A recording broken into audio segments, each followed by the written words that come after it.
Exactly. My focus lately has been looking at these issues in K through 12 schools, and it's truly horrific. I'll just give you some examples for people who are listening and say, well, critical race theory, it's just a theory. It just says that we need to look at race as a lens to understand American society. But this is how it works in practice. In Cupertino, California, they're forcing first graders to deconstruct their sexual and racial identities and then rank themselves according to their power and privilege.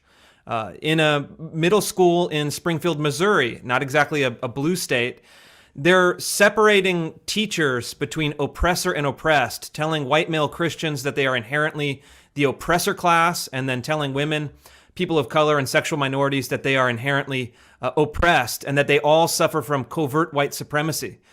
Or in Philadelphia, Pennsylvania, where they're taking fifth graders, forcing them to celebrate, quote, black communism, and then having them simulate a black power rally to free Angela Davis from prison, where she had once been held on murder charges. That's what they're doing in Philly. And then in Buffalo, New York, they've created a Black Lives Matter mandatory curriculum stating that, quote, all white people perpetuate systemic racism. They claim that white wealth is derived from slavery and whites are, quote, unfairly rich. They even have a lesson for kindergartners where they show them a dramatization of dead black children, warning these 4 and 5-year-olds that they could be murdered by, quote, racist police at any moment. This is the expression of critical race theory in practice. This is what happens when you take a bad intellectual idea and then you digest it and reformulate it as school curriculum.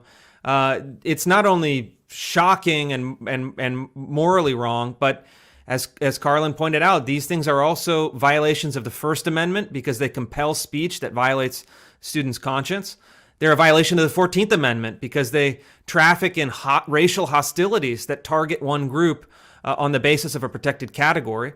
And they're also a violation, this is the great irony, they're a violation of the 1964 Civil Rights Act, especially in public schools. You can't traffic in racial stereotypes, you can't assign collective guilt to people based on race, and you can't create a racially hostile employment environment. So this is what's happening in our public schools, and